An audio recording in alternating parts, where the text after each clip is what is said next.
মৰমৰ ছাত্ৰ-ছাত্ৰীসকল, আজি মই তোমালোকলৈ ৰাজপথ নামৰ কবিতাটোৰ সাৰাংশটো লৈ আহিছোঁ।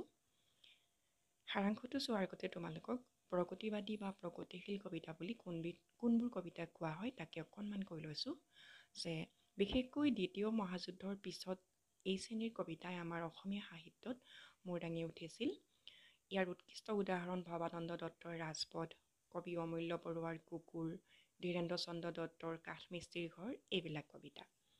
যিবিলাক কবিতাত সমাজৰ আটাইতকৈ নিম্ন শ্ৰেণীৰ ধৰা মজদুৰ, কমাৰ, কহাৰ, যিখিনি সমাজৰ আটাইতকৈ অৱহেলিত, শোষিত বা লাঞ্ছিত লোক, তেওঁলোকৰ দুখ দুৰ্দশাৰ ছবি কবিতাৰ মাধ্যমেৰে দাঙি ধৰা সেই কবিতাবিলাককে প্ৰগতিবাদী বা প্ৰগতিশীল কবিতা বুলি কোৱা হয় বা তেনেধৰণৰ চিন্তাকেই প্ৰগতিবাদী চিন্তাধাৰা বুলি কোৱা হয়।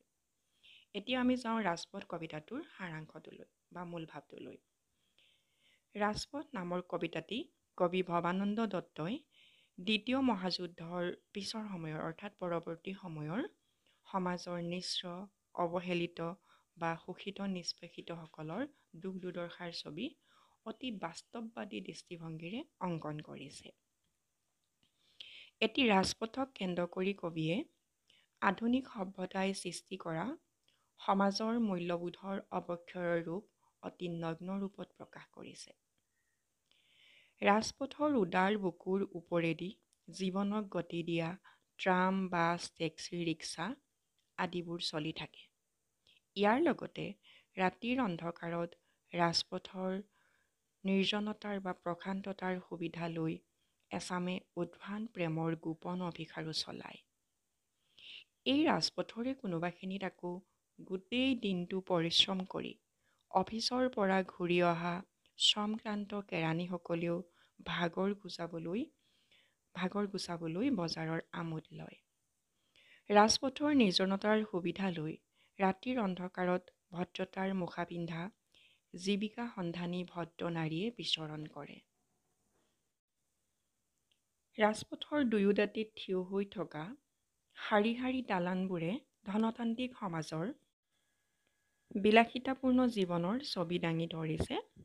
এনে সুউচ্চ অট্টালিকাবোৰত ধনী ধনী অভিজাত লোকসকলে ডবল তলিচা পৰা মেহগনি কাঠৰ বিচনাত ৰেডিঅ'ৰ গান শুনি মহা আৰামেৰে দিন কটায়।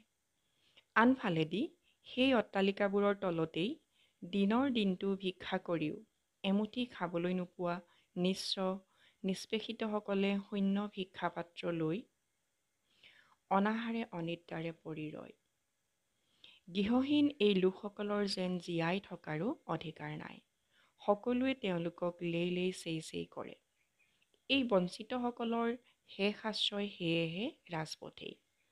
এনেদৰে কবিয়ে ৰাজপথ কবিতাটোৰ জৰিয়তে আধুনিক ধনতান্ত্ৰিক সমাজ ব্যৱস্থাই সৃষ্টি কৰা শ্ৰেণী বৈষম্যৰ ছবিখন অতি সংবেদনশীল ৰূপত উপস্থাপন কৰিছে।